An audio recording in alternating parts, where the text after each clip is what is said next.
¿Tú no has notado algo raro en el trabajo? Tiendas cerradas, gente que lleva tiempo sin venir. Yo creo que está pasando algo, no nos estamos enterando. Bueno, lo que intentábamos capturar con la agorafobia en la película es esta sensación de estrés, de ansiedad del mundo moderno, de estas prisas que llevamos todos basados en cosas intangibles como son trabajos que a veces no nos hacen felices y que aún así se nos comen la vida y las horas. Y esta angustia contemporánea que todo el mundo sufre, que se transmite o que se ve sintomatizada con pues, insomnios, acideces de estómago y tal, como esto darle forma de agorafobia que nos aísla de nuestras raíces, de nuestro mundo más natural que es el exterior y los personajes se quedan encerrados pues, en los sitios que más odian, como es la oficina, el sitio donde uno no quiere quedarse, pues ahí es donde te vas a quedar encerrado. A ver, nosotros pues buscamos todas las herramientas visuales y sonoras que te pone el cine a tu alcance para intentar transmitir esta sensación de agorafobia, ¿no? Movimientos de cámara muy extremos, grandes angulares que de pronto te muestran un mundo muy abierto y un espacio enorme, efectos de sonido, de música, efectos digitales. Intentamos jugar un poco con todas las herramientas que el cine pone a tu disposición para intentar transmitir al espectador lo que se sentiría en un ataque de pánico. Otra cosa es que lo hayamos conseguido o no, eso ya es opinión del espectador, pero intentábamos realmente que el espectador se pusiera en la piel de alguien que sufre esto y que lo sintiera en sus propias carnes. A ver, fue un rodaje complicado, muy complicado. El metro, de hecho, tuvimos muchísima suerte de que hay una línea de metro en Barcelona, la línea 9, que está en obras, la están construyendo aún y entonces no está abierta aún. Y ahí tenías, pues, para ti solo, túneles de metro, estaciones a medio construir, no era casi como un decorado de 5.000 millones de euros hecho especialmente casi para la película, ¿no? Y eso nos permitió realmente pues, sacarle todo el jugo posible a las escenas. Yo no sé cómo hubiéramos podido rodar esta película si realmente hubiéramos tenido que rodar en el metro en funcionamiento en Barcelona, porque tienes 4 horas de 12 de la mañana a 4 de la mañana y hubiera sido yo creo imposible, aún estaríamos rodando a día de hoy. Así que en ese sentido lo del metro pues, fue una grandísima suerte y es un decorado espectacular ya hecho. Los americanos pagan mucha pasta por eso, nosotros nos lo encontramos ya, ¿no? un túnel nuevecito, todo tuyo. Y cosas como el centro comercial, la verdad es que la gente del centro comercial, el Gran Vía 2, se volcaron muchísimo. Fue complicado, la verdad es que tuvimos suerte de que había como 2 festivos uno detrás de otro, un domingo y un lunes que era fiesta, así que el domingo entró todo el equipo de arte en el centro comercial, lo destrozó todo, aprovechando que las tiendas estaban cerradas. El lunes, que también están cerradas, rodamos y ya el martes por la mañana pues vuelve a entrar la gente a comprar. Así que son rodajes complicados en los que sabes que tienes un tiempo límite para entrar, destruir, rodar y salir. Y te obliga pues, a tener las ideas muy claras, a tener todos los planos muy pensados y a no perder tiempo. La muerte esta mañana de un afectado que intentó salir de su domicilio en coche. Tengo náuseas, dificultad para respirar. Estoy hablando de agorafobia. Las víctimas desarrollan un miedo irracional al exterior. El pánico es global. Esto les preocupaba mucho a los del Balañá antes de dejarnos rodar allí. Dije, esto no será una metáfora sobre la muerte del cine, porque si no nos dejamos rodar. Y nosotros, no. La verdad es que esa escena sobre guión no estaba prevista que se rodase en un cine. Es una de esas cosas que te encuentras y que es lo bonito de hacer cine, ¿no? Que no es una novela donde todo pasa exactamente como tú quieres, sino que hay cierto margen para la improvisación basado en lo que te dan los actores en el momento de la escena, pero también las localizaciones que encuentras mientras empiezas a hacer el proceso de buscarlas. Y en este caso era una localización fantástica que nos gustaba mucho. No hay, en el fondo, un subtexto especial. El cartel que pone próxima apertura multisalas es real. Lleva 10 años ahí puesto, hace como 10 años que anuncian la próxima apertura de esas multisalas y no la han hecho aún. Y nada, el sitio era tan fantástico que dijimos aquí. Además tiene una significación. Yo ahí es ese cine donde vi Indiana Jones y el Templo Maldito en el año 84, ¿no? Yo me acuerdo o sea, tengo muchos buenos recuerdos de ese cine y la verdad es que entrar allí y verlo abandonado, igual que como estaba cuando éramos chavales, pero lleno de polvo y tal, tiene sensaciones encontradas. Por una vez la tristeza de decir, ya no hay público que sustente estas grandes salas, y por otro, bueno, pues esta melancolía de acordarte de esas tardes de domingo, ¿no? De viendo películas dobladas. Bueno, me alegro que opinen eso. De hecho, los dos, cuando estamos planificando esa escena, tanto él como yo, o sea, siempre a veces planificamos un poco la escena cada uno por nuestro lado, entonces nos reunimos y comparamos notas. ¿Tú cómo la ves esta escena tal? Y ambos, cuando nos reunimos, dijimos, ¿tú cómo la ves? Y los dos dijimos a la vez, plano secuencia. Bueno, sí, supongo que nos hacía ilusión el reto técnico y, no sé, creíamos que la escena realmente se prestaba a la construcción de un plano secuencia, porque tenías la unidad de este personaje corriendo por un campo de batalla buscando una persona y eso era realmente lo importante, verlo a través de los ojos de alguien que intenta sobrevivir más que dar la visión objetiva del director, y eso nos parecía que haría la escena más inquietante, que la haría más tensa, que la haría más emocionante, y fue divertido. Es una de las pocas escenas rodadas en plató y es una mezcla de decorado y efectos digitales para construir un supermercado que obviamente en la vida real no nos hubiesen dejado prenderle fuego. Sí, es una cuestión de coreografía, ¿no? Un trabajo muy bestia de los especialistas y también del ayudante de dirección, que es el que te tiene que coordinar toda la gente que entra, sale, tal, en el plano secuencia. Y la verdad sí, fue muy chulo de rodar. Lo cronometramos y nos quedamos un poco cortos. Yo cuando vi que duraba menos de 2 minutos dije...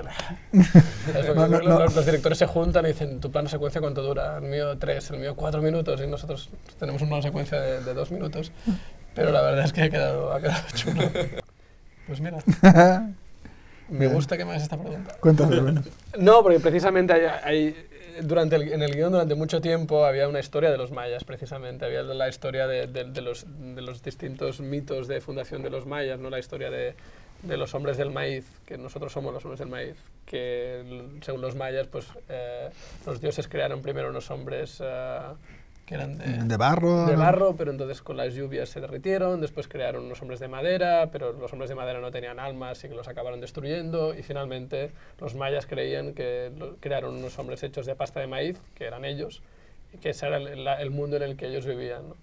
Y era una historia que a nosotros siempre nos había fascinado desde pequeños, esta idea de los mayas de, bueno, el mundo nace, acaba, vuelve a empezar, esta idea cíclica de que el fin del mundo no es más que el comienzo de otro.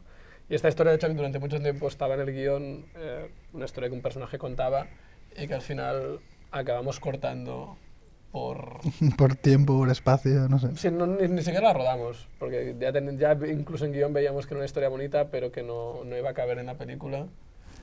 Y que de alguna manera el mensaje, si hacíamos las cosas bien, el mensaje ya estaba en la película y que no hacía falta subrayarlo. Pero sí que es cierto que esta filosofía maya, que no tiene nada que ver con el 2012, no tiene nada que ver con el rollo de los mayas, seguro que si les dice lo del 2012 dirán, sí, coño, se va a acabar. Era el calendario, que dejamos de contar porque... Porque nos aburrimos ya. ¿Para qué? Sí, ¿Para qué llegar hasta el 2013? Pero sí, no hay, esta filosofía está detrás de la película.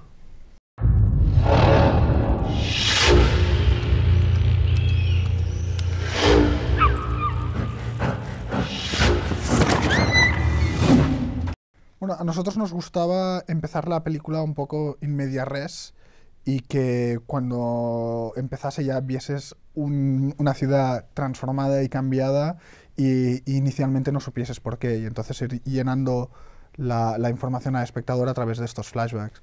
Esto te permitía también darle cierto espacio de tiempo para que realmente la sociedad hubiese cambiado y permitirte el lujo, pues, de llevarlo a ciertos extremos. Si lo hubiésemos hecho de manera cronológica y lineal, hubiese resultado un poquito más difícil llegar a ver ciertas cosas chulas de la película, como son los animales en la ciudad, porque eso realmente tardaría su tiempo. Hemos intentado ser realistas hasta cierto punto, no deja de ser una película, en este tipo de cosas, la degradación de la ciudad, la aparición de los animales, el nivel de, pues, de caos que te encuentras en los espacios, y para eso necesitábamos pues, que pasasen estos 3 meses de encierro en los que están cavando un túnel y la estructura de flashbacks te lo permite.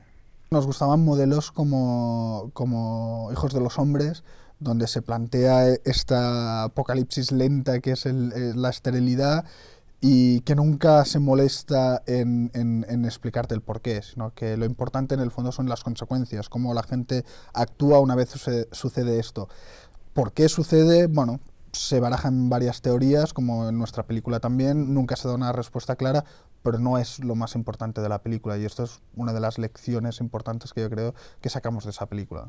Sí, a nosotros nos gustaba tanto el modelo apocalíptico más grande, tipo Soy Leyenda, en el que se busca pues la espectacularidad y mostrar el mundo cambiado y estas imágenes terroríficas, pero a veces también incluso bellas, ¿no? De decir, bueno, ¿qué pasaría si la gente desapareciera? Y también el cine apocalíptico más pequeño, más contenido, tipo El tiempo del lobo de Michael Haneke, ¿no? Que es un apocalipsis también inexplicada, ¿no? No sabes exactamente qué ha pasado, y centrada mucho más en los personajes.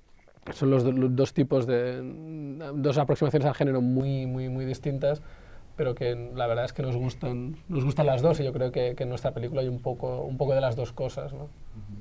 Sí, a nosotros nos gusta el género fantástico en su más amplia acepción, justamente por la capacidad que te permite de reflexionar desde un punto de vista un poco distinto y novedoso sobre nuestro mundo. Nos interesa más la ciencia ficción como Hijos de los Hombres o en 1984 que La Guerra de las Galaxias, que es muy divertido y está muy bien, pero en el fondo es más fantasía que no ciencia ficción. Y nos gusta la capacidad metafórica del género. El hecho de que estas dos películas hayan sido apocalípticas ha sido un poquito casualidad y ha sucedido así. Nos gusta el género expresado en muchas maneras distintas. Sí, tú escribes muchos guiones y después la casualidad o las fuerzas del mercado o lo que sea determinan que, mira, ha resultado que de los muchos guiones que hemos escrito, los 2 primeros que se han llevado a la pantalla son películas apocalípticas, pero tenemos otros guiones que no tienen nada que ver con el apocalipsis, pasa que aún no los hemos rodado. Pero sí que es cierto que la ciencia ficción y el género fantástico son cierta constante, no siempre, pero hay muchas veces una presencia de ahí. Llevo 3 meses aquí encerrado. No sé si mi novia está viva o muerta. Tengo que encontrarla. Es un GPS, ¿no? ¿Qué quieres? Si me llevas hasta Julia, todo esto es tuyo. Llegamos a tu piso y después cada uno por su lado, ¿vale? Julia tiene que estar en el centro. ¡El GPS! ¡Corre! Lo único que aún significa algo es esto. ¡Julia! ¡Julia! Esto no es una puta gincana en la que recorremos todo Barcelona hasta encontrarla. Yo tengo una novia. ¿Qué tienes tú? ¿Qué cojones tienes tú? Sí, en cierto sentido esta película es casi la otro lado de la moneda de Infectados, es casi lo opuesto, ¿no? La otra es una película, sí, ambientada en espacios abiertos, en espacios muy luminosos, en un espacio más rural. Esta es una película ambientada en una ciudad, en espacios cerrados, visualmente tal vez un poco más oscura, pero en cambio a nivel de filosofía y de mensaje es una película mucho más luminosa y mucho más esperanzadora. Tendría que ser lo contrario, pero también nos hacía gracia que el mensaje y el elemento visual de la película casi fueran en direcciones opuestas. Esta es una película con mucha más esperanza y mucha más fe en la raza humana y en las posibilidades de redimirnos. No sé cuál de las dos visiones es más realista, me temo que tal vez la otra, pero la verdad es que esta vez queríamos hacer algo distinto. Bueno, nosotros queremos tener un pie puesto en los dos lados del charco, si es posible, y hay cierto tipo de películas que se amoldan más a la industria aquí y hay otras que se amoldan más a la industria allí. Aquí las ventajas de rodar aquí es la libertad creativa, el hecho de que el concepto de lo que es comercial es un poquito más amplio, es un poquito más flexible que en Estados Unidos, y quizá esta película en un contexto de Hollywood pues hubiese costado un poquito más por ciertas cosas que a nosotros nos atraen de la película, y es el hecho de que no hay una explicación clara de dónde surge la enfermedad, no hay unos malos concretos, no hay monstruos, hay una serie de convenciones del género que nos saltamos o que directamente ignoramos, que hacen, yo creo, la película mejor, pero que a lo mejor a un estudio americano pues le hubiese puesto un poquito nervioso y requeriría más convencionalidad, entre comillas. Después, lo que tiene rodar en Estados Unidos, que aún no ha sido nuestro caso, es que gracias a ciertos presupuestos pues se pueden acceder a un tipo de películas que aquí lamentablemente no se pueden hacer porque bueno, hay ciertos topes y eso está claro y es una realidad económica. Cuando salga el DVD habrá alguna escena extra que se cortó, pero yo creo que la gente ya verá que son bastante mínimas. Obviamente una de las partes importantes del montaje es saber quitar lo que le sobra a la película, y hay que intentar no ser complaciente porque si no después tienes, bueno, no voy a decir nombres de películas, pero películas extremadamente largas que podrían ser mucho mejores en el fondo si le quitases 10, 15 minutos. Igual. Antes ya te has cagado en Star Wars, o sea que ahora ya... No me he cagado en Star Wars, a mí Star Wars me gusta, simplemente no es mi tipo favorito de ciencia ficción. Sí, no, la verdad es que hay cosillas, pero el otro día las estamos repasando para el DVD y estamos hablando de una secuencia de 30 segundos, una secuencia de 1 minuto, que cuando las veas en el DVD dirás, ah, vale, pues... Sí. Después, obviamente, hay versiones más largas de las escenas como han quedado, pero una frase más, una frase menos, esto en el DVD tampoco tiene demasiado sentido ponerlo. Sí, yo creo que a veces más que eliminar secuencias completas, el montaje es aligerar secuencias y buscar maneras más rápidas y creativas de ir de un sitio a otro. Eso que decía William Goldman de entrar en la secuencia lo más tarde posible y salir lo antes posible, es una cosa que cuando no haces en guión después te das cuenta que lo acabas haciendo en la sala de montaje. No queda nada, Mark. Esto ya hace tiempo que se terminó. No es verdad. Tengo gente que me espera.